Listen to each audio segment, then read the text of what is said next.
Well, hey, good morning, everybody. It is Nugget of Truth time with Pastor Matt out on the carport, so I don't have my sign with me this morning.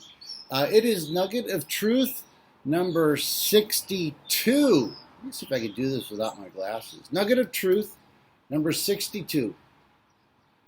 What do my kids see in me? What do they see in my reaction to the disappointment and trials in life? They are now old enough to remember. Do they see my fear and anxiety or my peace and trust?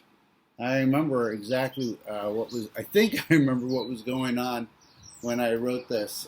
We were living in Indiana, the kids were little, and we had some sort of bill that was really kind of big. I can't remember if it was a car bill or a dental bill or something, but something that just kind of really set you back. And I remember kind of being anxious about it.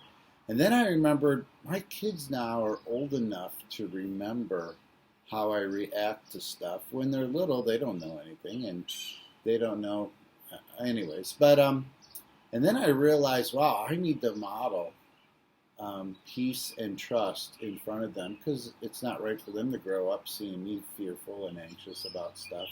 So if you're not a parent, or if your kids are older and out of the house, you think, oh, this doesn't apply.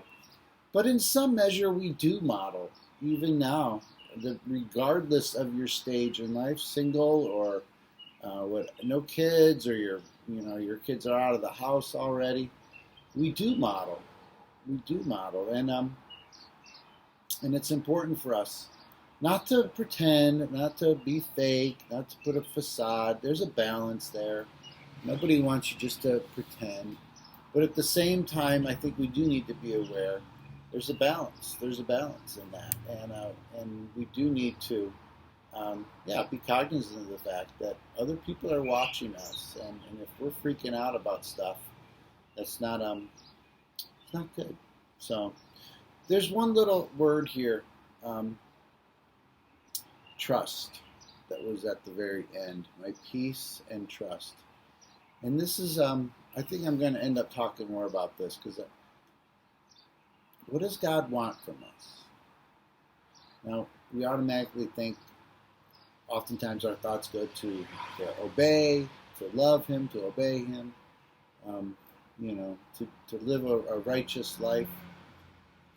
Those are all great answers, and I think at the core, at the very core, God wants us to trust Him.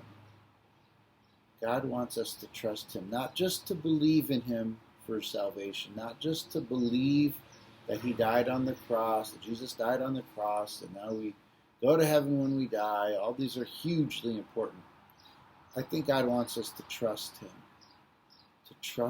because that shows that we have a faith, and it shows that we understand our love for Him.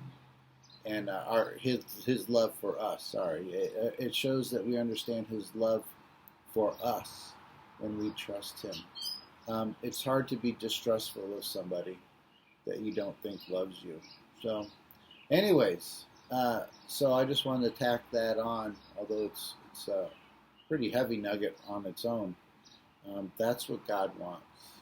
God wants us to trust Him above everything else. All right, so thank you for your time this morning. Take care, and God bless. Bye-bye.